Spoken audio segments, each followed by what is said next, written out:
CGO কমপ্লেক্সে হাজিরা অভিষেক বন্দ্যোপাধ্যায়ের প্রাথমিক নিয়োগ দুর্নীতি মামলায় অভিষেককে তলব করে ইডি। প্রাথমিকে নিয়োগে প্রচুর টাকার খেলা, প্রাথমিকে শিক্ষক নিয়োগে ব্যাপক দুর্নীতির অভিযোগ। কালীঘাটের কাকু সুজয় কৃষ্ণ ভদ্রকে জেরা করে অভিষেককে তলব। সুজয় কৃষ্ণের মাধ্যমে টাকা পৌঁছতো অভিষেকের কাছে, এমনটাই দাবি ইডির। আজ সিজিও কমপ্লেক্সে হাজিরা দিয়েছেন অভিষেক বন্দ্যোপাধ্যায়। প্রাথমিক নিয়োগ দুর্নীতি মামলায় সুজয় কৃষ্ণ ভদ্র ওরফে কালীঘাটের কাকু, তাকে জিজ্ঞাসাবাদ করা হয়। আপনাদের মনে থাকবে সেই সময় তার বয়ান রেকর্ড করা হয়েছিল, একটি অডিও ক্লিপ প্রকাশ্যে এসেছিল যেখানে স্পষ্ট উল্লেখ ছিল তার সাহেবকে কেউ ছুঁতে পারবে না। সেখানে অভিষেক বন্দ্যোপাধ্যায়ের নাম ছিল। অভিষেক বন্দ্যোপাধ্যায় সেই নামের পরিপ্রেক্ষিতেই আজ এর আগেও বিগত 2-3 বার তাকে তলব করা হয়েছিল, তিনি হাজিরা দিয়েছিলেন, আর এবার আবার হাজিরা অভিষেক বন্দ্যোপাধ্যায়ের। সরাসরি রয়েছেন প্রতিনিধি অভিরূপা সাহা। অভিরূপা, বিগত দিনেও আমরা দেখেছি অভিষেক বন্দ্যোপাধ্যায় তাকে এই প্রাথমিক নিয়োগ দুর্নীতি মামলায় তলব করা হয়েছিল, তিনি হাজিরা দিয়েছিলেন, আজ আবারও হাজিরা। সময়ের হিসেবে বলতে গেলে 11টায় তার হাজিরার সময় ছিল, ঘন্টা 2 অতিক্রান্ত। এই মুহূর্তের কি আপডেট রয়েছে?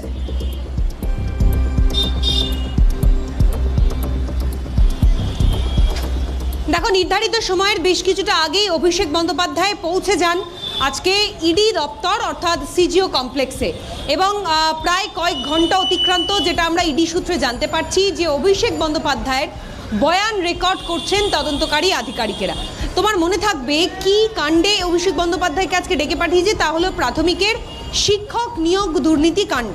এই প্রাথমিকের শিক্ষক নিয়োগ দুর্নীতি কাণ্ডে এর আগে কালীঘাটের কাকু ওরফে সুজয় কৃষ্ণ ভদ্র তিনি গ্রেপ্তার হয়েছিলেন, এবং তিনি যখন গ্রেপ্তার হয়েছিলেন তার আগে যখন তার নাম প্রথম প্রকাশ্যে আসে, তাপস রায় তিনি যখন এই কালীঘাটের কাকুর নাম প্রকাশ্যে আনেন, সেই সময় তাকে যখন প্রশ্ন করা হয় যে তিনি কোন সংস্থার সঙ্গে যুক্ত, কি কাজ করেন, তিনি বলেছিলেন যে তিনি লিপস অ্যান্ড বাউন্স নামে সংস্থার সঙ্গে যুক্ত, এবং এই সংস্থায় তার একজন সাহেব রয়েছে, সেই সাহেব হলেন অভিষেক বন্দ্যোপাধ্যায়।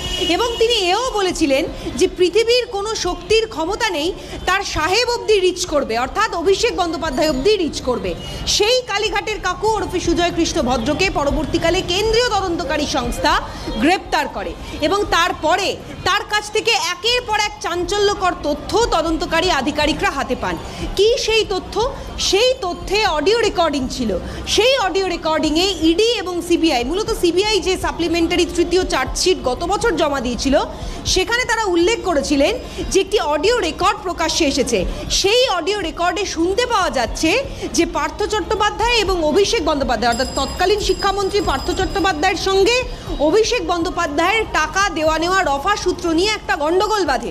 অর্থাৎ কতজন অযোগ্য প্রার্থীকে এনলিস্ট করতে হবে, কতজন অযোগ্য প্রার্থীর কাছ থেকে কত টাকা করে নিতে হবে, এবং অতিরিক্ত আরও 15 কোটি টাকা তুলে এনে দিতে হবে, এই নিয়ে দুজনের মধ্যে একটা মতানৈক্য তৈরি হয়। শুধু তাই নয়, 2000 জন এরকম অযোগ্য ক্যান্ডিডেটকে লিস্ট করা হয়, তাদের নাম ধরে ধরে তারা অলরেডি 6.5 লক্ষ টাকা দিয়েছে, বাকি টাকা কেন তারা দিচ্ছেন না, যদি তারা ওই নির্ধারিত টাকা না দেন তাহলে এমন এক জনৈক অভিষেক বন্দ্যোপাধ্যায়ের ভয়েস রেকর্ডিং তদন্তকারী সংস্থার আধিকারিকরা হাতে পান। সেখানে বলতে শোনা যাচ্ছে হয় অযোগ্য চাকরি প্রার্থীদের চাকরি না দেওয়ার কথা, নইলে পুলিশের হাতে তুলে দেওয়ার কথা। এই অডিও রেকর্ডিংগুলো সামনে আসে। এবার তারপরেই ঘোর বিপদে পড়েন এই সুজয় কৃষ্ণ ভদ্র ওরফে কালীঘাটের কাকু। পরবর্তীকালে তার ভয়েস স্যাম্পল টেস্ট করা নিয়ে বিস্তর জলঘোলা হতে থাকে, এবং একটা দীর্ঘ সময় তিনি এসএসকেএম হাসপাতালে ভর্তি ছিলেন।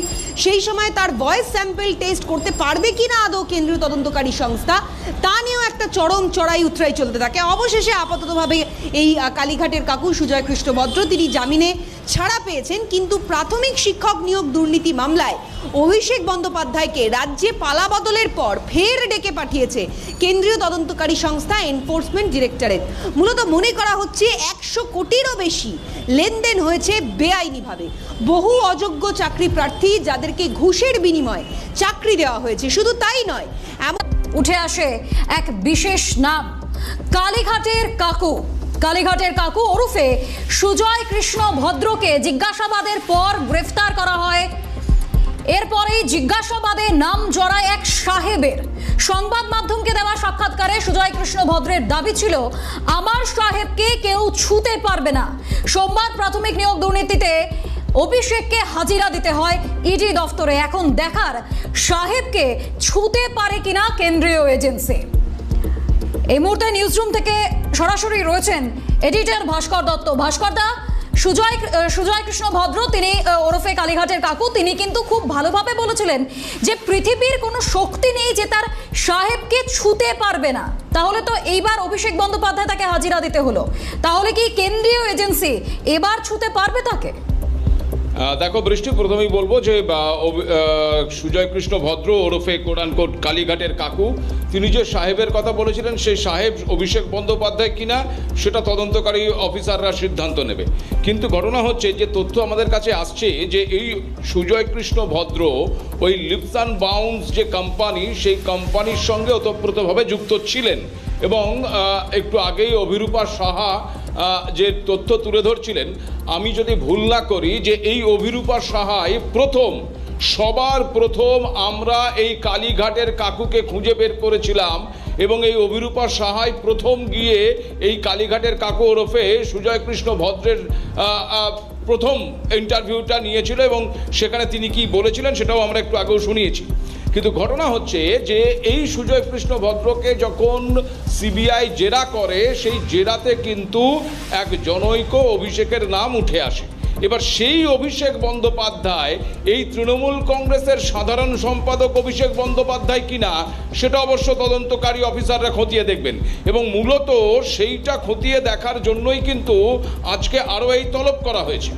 অর্থাৎ সিবিআই যে চার্জশিটটা পেশ করেছিল সেই চার্জশিটেই কিন্তু এক অভিষেক বন্দ্যোপাধ্যায়ের নাম রয়েছে। সেই অভিষেক বন্দ্যোপাধ্যায় এই অভিষেক বন্দ্যোপাধ্যায় কিনা সেটাকে খতিয়ে দেখা, নাম্বার 1।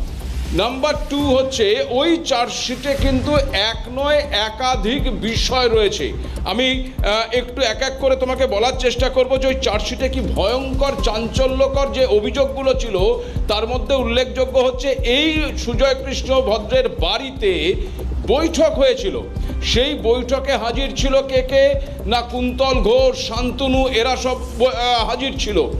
চার্জশিট সূত্রেই যেটা আমাদের কাছে জানা যাচ্ছে যে ওই বৈঠকে এই সুজয় কৃষ্ণ ভদ্র রীতিমতো ওই কুন্তল এবং শান্তনুদের কাছ থেকে জানতে চেয়েছিল যে বেআইনি চাকরি দেওয়ার নাম করে যে কোটি কোটি টাকা উঠেছে সেই টাকাটা কোথায়, সেই টাকাটা তার সাহেবের কাছে যায়নি কেন, তার সাহেবকে আমরা জানি না, সেটা তদন্তকারী অফিসাররা বের করবে। খুব স্বাভাবিকভাবে সেই সাহেব নাকি খুব রেগে গিয়েছিলেন এবং এই হুমকিও নাকি দিয়েছিলেন যদি টাকা না পৌঁছয়, 15 কোটি টাকা প্রাথমিকভাবে দিতে বলা হয়েছিল নাকি, সেই টাকা না পৌঁছলে যাদেরকে বেআইনিভাবে চাকরি দেওয়ার কথা বলা হয়েছে তাদের জয়েনিং আটকে দেওয়া হবে এবং সব মিলিয়ে নাকি বাজার থেকে এই চাকরি বিক্রির মাধ্যমে 100 কোটি টাকারও বেশি তোলার কথা বা নির্দেশ এই সুজয় ভদ্রই নাকি দিয়েছিলেন, এমনটাই কিন্তু ওই চার্জশিটে রয়েছে বলে জানা যাচ্ছে। তো সুতরাং খুব স্বাভাবিকভাবেই যেটা বোঝা যাচ্ছে যে অভিষেক বন্দ্যোপাধ্যায়ের যে পেরিফেরি, সেই পেরিফেরিটা কিন্তু আস্তে আস্তে আস্তে আস্তে ছোট হচ্ছে এবং এটা কিন্তু চারিদিক থেকে তাকে যে একটা ঘিরে ধরার প্রক্রিয়া শুরু হয়েছে সেটা কিন্তু পরিষ্কার এবং তিনি আটকে পড়ছেন, একটার পর একটা জালে তিনি কিন্তু আটকে পড়ছেন এবং সেই জালটা ক্রমাগত গুটিয়ে আনছেন তদন্তকারী অফিসাররা। সেই জায়গা থেকে বলা ভালো যে ওই যেটা তুমি একটু আগে আমাকে প্রশ্ন করলে যে ওই সুজয় কৃষ্ণ ভদ্রের সাহেবকে ছুঁতে না পারা, সেই ছুঁতে কি আদৌ কেন্দ্রীয় তদন্তকারী অফিসাররা পারবেন কি পারবেন না সেটা তাদের তদন্ত প্রক্রিয়া বলবেন, সেটা কিন্তু সময় বলবে। কিন্তু স্বাভাবিকভাবে যেটা দেখা যাচ্ছে যে অভিষেক বন্দ্যোপাধ্যায়কে কেন্দ্র করে যে জাল, সেই জালটা কিন্তু অনেকটাই গুটিয়ে নিয়ে এসেছে তদন্তকারী অফিসাররা। বৃষ্টি, একদমই ভাস্করদা, এখানে এই প্রশ্নটা থেকেই যায় অবশ্যই যে জনৈক অভিষেক বন্দ্যোপাধ্যায় যার নাম উঠে এসেছিল তিনি কি তৃণমূলের সর্বভারতীয় সাধারণ সম্পাদক অভিষেক বন্দ্যোপাধ্যায়, এটা অবশ্যই তদন্ত সাপেক্ষ। আপাতত তুমি সঙ্গে থাকো। এই মুহূর্তে টেলিফোন লাইনে রয়েছেন প্রাক্তন পুলিশ কর্তা নজরুল ইসলাম। নজরুল ইসলাম বাবু, আপনাকে অনেক স্বাগত ক্যালকাটা নিউজে। ভাস্করদা, তোমার প্রশ্ন। স্যার, যেটা প্রশ্ন যেটা আমরা দেখতে পাচ্ছি যে অভিষেক বন্দ্যোপাধ্যায়কে ফের তলব করেছে এবার ইডি। যেটা জানা যাচ্ছে যে সিবিআই এর একটা চার্জশিটের প্রেক্ষিতে তাকে তলব করা হয়েছে এবং এই চার্জশিটে যেটা জানা যাচ্ছে যে এক অভিষেক বন্দ্যোপাধ্যায়ের নাম রয়েছে। সেই অভিষেক বন্দ্যোপাধ্যায়ের নামটা কে বলেছেন না সুজয় কৃষ্ণ ভদ্র ওরফে কালীঘাটের কাকু। সেই সুজয় কৃষ্ণ ভদ্রের বলা অভিষেক বন্দ্যোপাধ্যায় এই তৃণমূলের অভিষেক বন্দ্যোপাধ্যায় কিনা সেটা খতিয়ে দেখতে চাইছে এখন ইডি। এবং ওই চার্জশিটে এই চাকরি লেনদেনের একটা বিরাট তথ্য কিন্তু রয়েছে। আমার প্রশ্ন, তাহলে কি অভিষেক বন্দ্যোপাধ্যায়ের যে পেরিফেরি বা তদন্তের পেরিফেরি ক্রমেই কি ছোট হয়ে আসছে সেই জায়গাটা, কি মনে হচ্ছে? এর আগে বিভিন্ন গণমাধ্যমে এই তদন্তকারী সংস্থারাই জানিয়েছিল যে লিস্ট অ্যান্ড বাউন্সে প্রচুর বেআইনি লেনদেন হয়েছে। তো লিস্ট অ্যান্ড বাউন্সে কারা আছে? অভিষেক ব্যানার্জি আছে, তার মা আছেন, তার বাবা আছেন, তার স্ত্রী আছেন এবং কালীঘাটের কাকু আছে। এবং কালীঘাটের কাকুর এর কণ্ঠস্বর পাওয়া গেছে যে এই চাকরি দেওয়ার জন্য তিনি আরো দাবি করেছেন।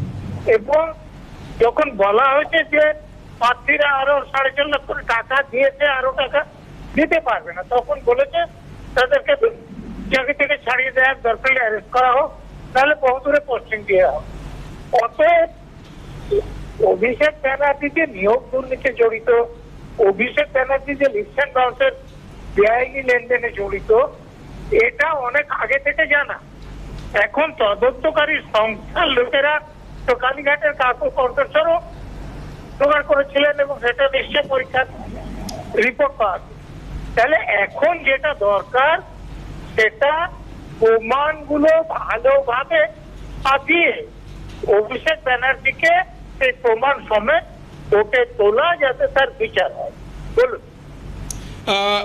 নজরুল স্যার, আরেকটা প্রশ্ন সেটা হচ্ছে যে এই অভিষেক বন্দ্যোপাধ্যায় কিন্তু বারবার জানিয়েছেন যে লিপস অ্যান্ড বাউন্সের বিরুদ্ধে অভিযোগ উঠছে সেই লিপস অ্যান্ড বাউন্সের তিনি ডিরেক্টর ছিলেন 2012 সালে, কিন্তু 2014 সালের জানুয়ারি মাসে তিনি নাকি ওই সংস্থার ডিরেক্টর পদ থেকে সরে দাঁড়ান। তাহলে এই লিপস অ্যান্ড বাউন্সের গোটা ঘটনার সঙ্গে তাকে কি যুক্ত করা যাবে? যতদিন ছিলেন ডিরেক্টর থেকে সরিয়ে তো সিইও হিসেবে ছিলেন, তার স্ত্রী ছিলেন, তার বাবা ছিলেন, তার মা ছিলেন, সময়টা ছিলেন, তখন তো যুক্ত করা যাবে। এবং তদন্তকারী সংস্থারা তো যখন যুক্ত ছিলেন তখনকার লেনদেনের কথাই বলেছেন। বলুন, তাহলে কি আপনি মনে করছেন যে অভিষেক বন্দ্যোপাধ্যায়ের যে তদন্ত প্রক্রিয়া, তার বিরুদ্ধে যে তদন্ত প্রক্রিয়া ক্রমেই কি জালটা ছোট করে নিয়ে আসছে বা গুটিয়ে নিয়ে আসছেন তদন্তকারী অফিসাররা? তার অভিষেকের গ্রেপ্তারি কি খুব আসন্ন বলে মনে করছেন? অ্যাজ এ অফিসার আমি আপনাকে জিজ্ঞাসা করছি। দেখো, তদন্ত যেভাবে চলছে তার উপর নির্ভর করবে। এই যে রাজ্যে শাসক দলের পরিবর্তন হলো, তার আগেই অভিষেক ব্যানার্জিকে গ্রেপ্তার করে কোর্টে পাঠানোর মতো প্রমাণ তদন্তকারী সংস্থাদের কাছে থাকার কথা, তারা বাইরে যেগুলো বলেছে। বলুন। একেবারেই অসংখ্য ধন্যবাদ স্যার, আপনাকে অসংখ্য ধন্যবাদ। বৃষ্টি, একদম এখানে এই যে এক একটি বিষয় উঠে আসছে, যে একটা চার্জশিট যাকে হাতিয়ার করে তলব করা হয়েছে, যেখানে সুজয় কৃষ্ণর রেকর্ডিং, সেই প্রসঙ্গ উঠে এসেছে। দুর্নীতি, এই যে প্রাথমিক শিক্ষক নিয়োগ দুর্নীতি, এখানে অভিষেক বন্দ্যোপাধ্যায় কি ওই অভিষেক বন্দ্যোপাধ্যায়, জনৈক অভিষেক বন্দ্যোপাধ্যায় কিনা, এই বিষয়ে যেমন একটা প্রশ্ন রয়েছে, সেখানে এই প্রশ্নটাও তো ভাস্করদা উঠছে যে যদি প্রমাণিত কোনো কারণে তদন্তে হয়ে যায় যে এই অভিষেক, জনৈক অভিষেক বন্দ্যোপাধ্যায় এই তৃণমূলের সর্বভারতীয় সাধারণ সম্পাদক অভিষেক বন্দ্যোপাধ্যায়, তাহলে কি তাকে গ্রেফতারি একেবারেই স্বপ্নে? না দেখো, একটু আগে আমি একই প্রশ্ন অবশ্যই নজরুল ইসলাম সাহেবকে করেছিলাম।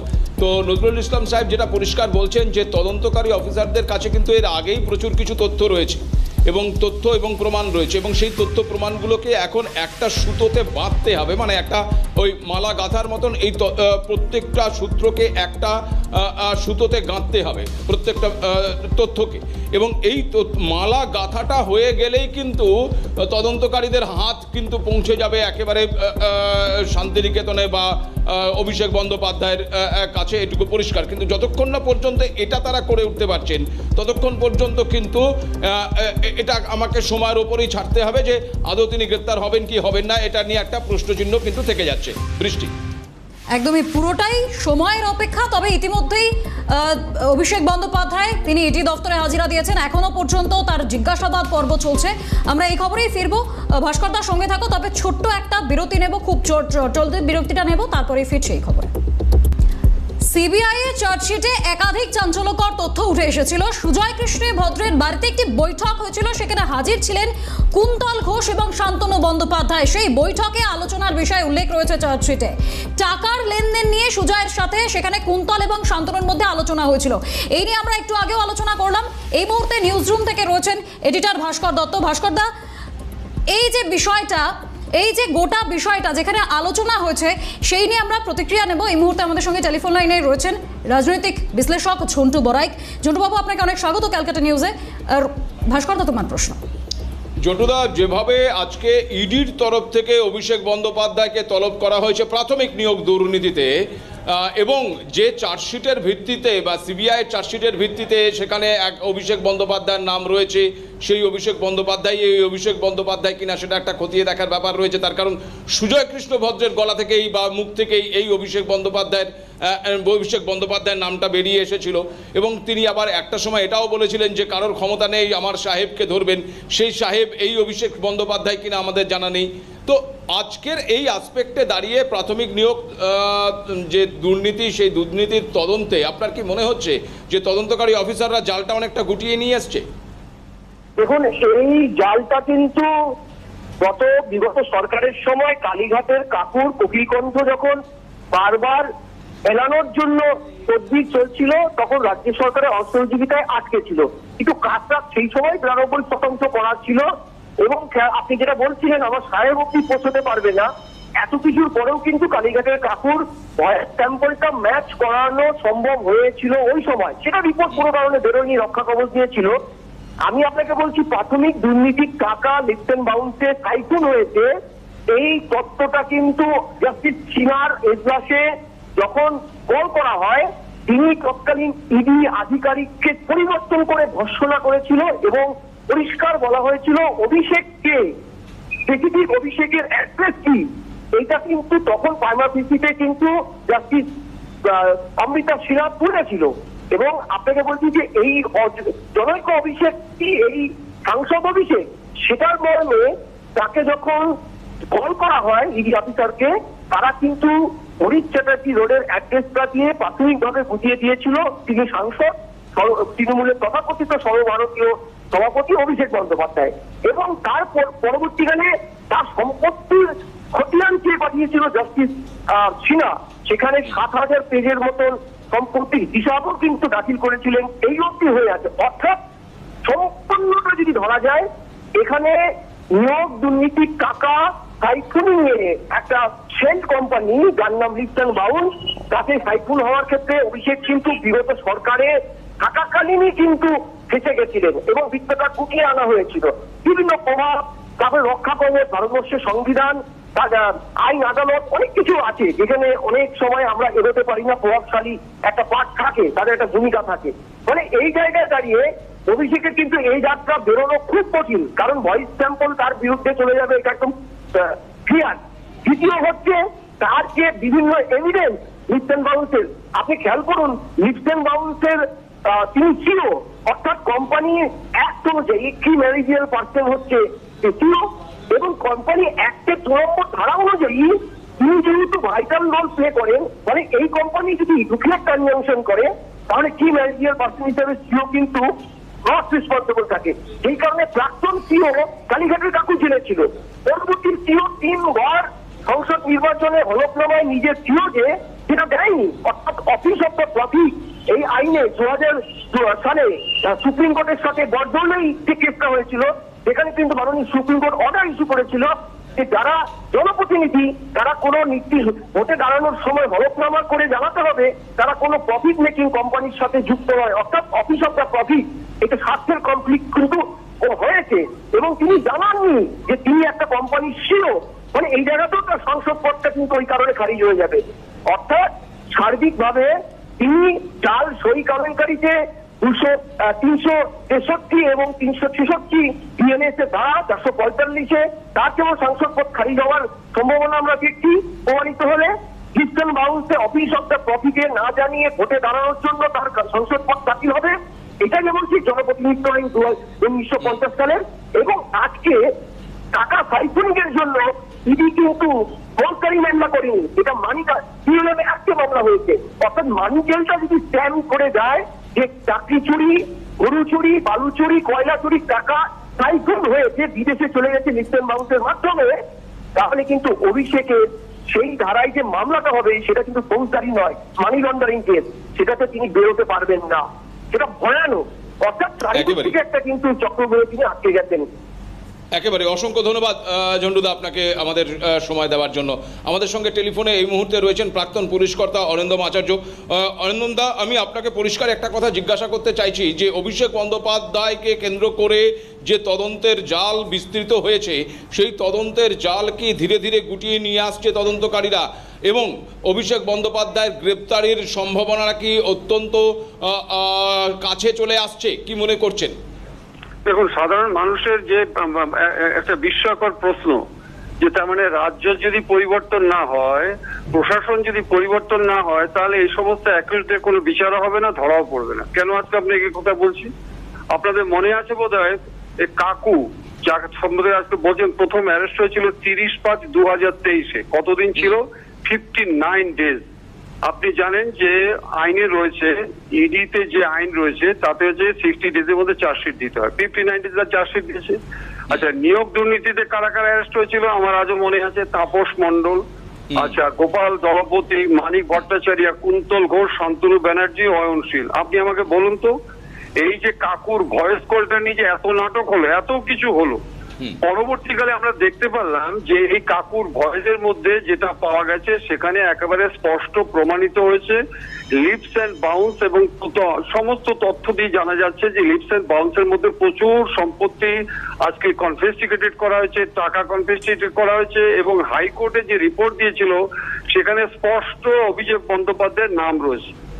আজকে আপনারা এই কথা বলছেন, নানা রকম গল্প শুনছি, এবং সত্যিই তো আজকে যেভাবে একটি ছেলে এখন আজকে প্রমাণিত হচ্ছে 100 কোটির মধ্যে পার্থ চট্টোপাধ্যায় অ্যারেস্ট হয়েছিল কেন? অ্যারেস্ট হয়েছিল টাকা গরমিল এবং তার ভাগ পাওয়াটা কম পেয়েছিল বলে আজকে অভিষেক বন্দ্যোপাধ্যায় আজকে ইনস্টিগেশন আজকে সেই এনফোর্সমেন্ট বেঞ্চে তাকে অ্যারেস্ট করেছিল। তাহলে তদন্তটা যদি আজকে স্ট্যান্ড স্টিল কখনো হচ্ছে, কখনো নর্মাল ফ্লো এগিয়ে যাচ্ছে, তাতে এইটা শাস্তি হবে কি করে? আপনি একের পর এক দেখুন, পার্থ চট্টোপাধ্যায় থেকে শুরু করে অনেককে দেখুন আজকে কতদিন জেলে ছিল, নো ট্রায়াল, পেরিয়ে চলে এসছে। আজকে আপনারা বলছেন ধরুন আজকে অভিষেক বন্দ্যোপাধ্যায় যা পরিস্থিতি রয়েছে সেটা অ্যারেস্ট হল। অ্যারেস্ট হলে মানে কি? আপনাকে একটা হিসাব দিচ্ছি, তাহলে আপনি বুঝতে পারবেন যে আমাদের পশ্চিমবঙ্গের টোটাল স্টেট পুলিশ, স্টেট যেটা আছে 23টার মধ্যে জেল রয়েছে 23টা, প্লাস সাব জেল রয়েছে, সব মিলিয়ে 59টা। আপনি কি জানেন এই 59টা জেলের মধ্যে এখন পর্যন্ত 21,000-এর বেশি বন্দী, এবং সব কটা বন্দী হচ্ছে গরিব, অসহায়, অর্থ নেই, একটা রাজনৈতিক নেতা নেই। আমরা আজকে রাত দিন সকালবেলা থেকে ঠাকুরের নাম নেব, খালি অভিষেক অভিষেক বলা হচ্ছে। কেন আগে কেন তাকে অ্যারেস্ট করা হলো না? সাফিসিয়েন্ট এভিডেন্স রয়েছে, হাইকোর্টের ডাইরেকশন রয়েছে। অতএব ইনস্পাইট অফ দিস আমি বলছি আপনাকে, এই যে আমরা আজকে অভিষেক বন্দ্যোপাধ্যায় সম্পর্কে নানা রকম শুনতে পাচ্ছি। আপনি দেখুন অভিষেক বন্দ্যোপাধ্যায়ের সই চাল নিয়ে কত না, আজকে অভিষেক বন্দ্যোপাধ্যায় শিলিগুড়িতে আজকে উস্কানিমূলক কথাবার্তা কত রকম দেখতে পাচ্ছি। কি করে সাহস পায়? সাহস পাচ্ছে এই কারণেই যে এদের এগেনস্টে যে আজকে স্ট্রং ডিসিশন নেবে।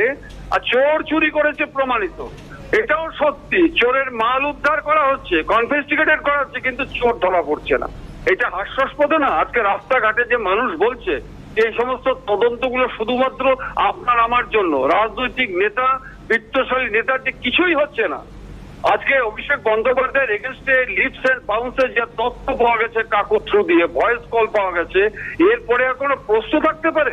আপনি আমাকে বলুন তো ভাই, আমরা যে আজকে আলোচনা করছি, আপনি আমাকে বলুন যে ভয়েস কলটা আপনারা নিজেরাও জানেন যে ভয়েস কল নিয়ে কত কাণ্ড হয়েছে, কিন্তু আজ পর্যন্ত কেউ এটা নিয়ে কেউ প্রশ্ন করছে না।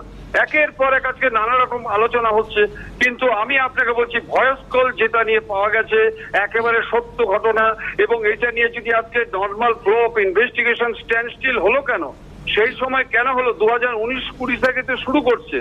অতএব আমার মনে হচ্ছে এই সমস্ত নাটকগুলো সাধারণ মানুষ বিশ্বাস করছে না। অর্থাৎ অরিন্দমদা, আপনি পরিষ্কার এটা বলতে চাইছেন যে যে পরিমাণ তথ্য এখনো পর্যন্ত ইডি বা সিবিআইয়ের কাছে অভিষেক বন্দ্যোপাধ্যায়ের বিরুদ্ধে রয়েছে তাকে গ্রেপ্তার করার পক্ষে যথেষ্ট? আমি মনে করে থাকি, আপনি আমাকে বলুন না। যথেষ্ট যথেষ্ট যথেষ্ট। এই অভিষেক বন্দ্যোপাধ্যায় এর আগে কতবার হাজিরা দিয়েছে, কি কারণে হাজিরা দিয়েছিল আপনি আমাকে বলুন। আচ্ছা, আপনাকে বলে দিই যে ভয়েস কল, যেমন আপনাদের ভয়েস কলটা কি, ভয়েস কলটা হচ্ছে কি, আপনি দেখুন হোয়াট ইজ ভয়েস কল। আমার তো আজও মনে আছে biometric verification by expert of CFSL, এটাতে ভয়েস কলে হ্যান্ড রাইটিং থাকে, নানা রকম থাকে। বোবা হয়ে থাকলো, শুনে দেখুন, বোবা হয়ে থাকলেও কিন্তু আজকে বিকৃত করলেও কিন্তু পাওয়া লাভ হবে না। আপনি আমাকে বলুন 3/1/2024 অনেক জমজমাট পরে নাটকের পর সিএসআই মানে হসপিটালে, পিজি নয়, ওখান থেকে তাকে নিয়ে যাওয়া হচ্ছে। ইএনটি মেডিসিন, মনোরোগ থেকে শুরু করে, বিশেষজ্ঞ থেকে শুরু করে, আজকে অ্যানালাইসিস থেকে শুরু করে সব করা হয়েছিল, কিন্তু তার সত্ত্বেও কেন অ্যারেস্ট হয়নি? একেবারেই অরিন্দমদা, আপনাকে অসংখ্য ধন্যবাদ আমাদের সময় দেওয়ার জন্য। অরিন্দম আচার্য, প্রাক্তন পুলিশ কর্তা, আমাদের কাছে ছিলেন। বৃষ্টি, তুমি শুনতেই পাচ্ছিলেন যে অরিন্দমদা পরিষ্কার বলছেন যা যা তথ্য এখনো পর্যন্ত অভিষেক বন্দ্যোপাধ্যায়ের বিরুদ্ধে রয়েছে তাকে অ্যারেস্ট করার জন্য যথেষ্ট বলে তিনি মনে করছেন। কিন্তু এখন বিষয় হচ্ছে দেখার যে তদন্তকারী অফিসাররা, বিশেষ করে কেন্দ্রীয় তদন্তকারী অফিসাররা, ইডি কি পদক্ষেপ গ্রহণ করে অভিষেক বন্দ্যোপাধ্যায়কে। আজকেও তিনি বাড়ি ফিরে যান নাকি আজকেই তাকে অ্যারেস্ট করবে, সেটা তো সময় বলবে। বৃষ্টি, একদমই, আজ অনেকগুলো প্রশ্ন থেকেই যাচ্ছে, এখনো পর্যন্ত জিজ্ঞাসাবাদ পর্ব চলছে। এর পরবর্তীতে ঠিক কি হয় সেদিকে অবশ্যই আমাদের নজর থাকবে। ধন্যবাদ। আমাদের সঙ্গে নিউজ রুম থেকে ছিলেন এডিটর ভাস্কর দত্ত। নিউজ এখনকার মতো এই পর্যন্তই। আরও বিস্তারিত আপডেট জানতে চোখ রাখুন ক্যালকাটা নিউজে।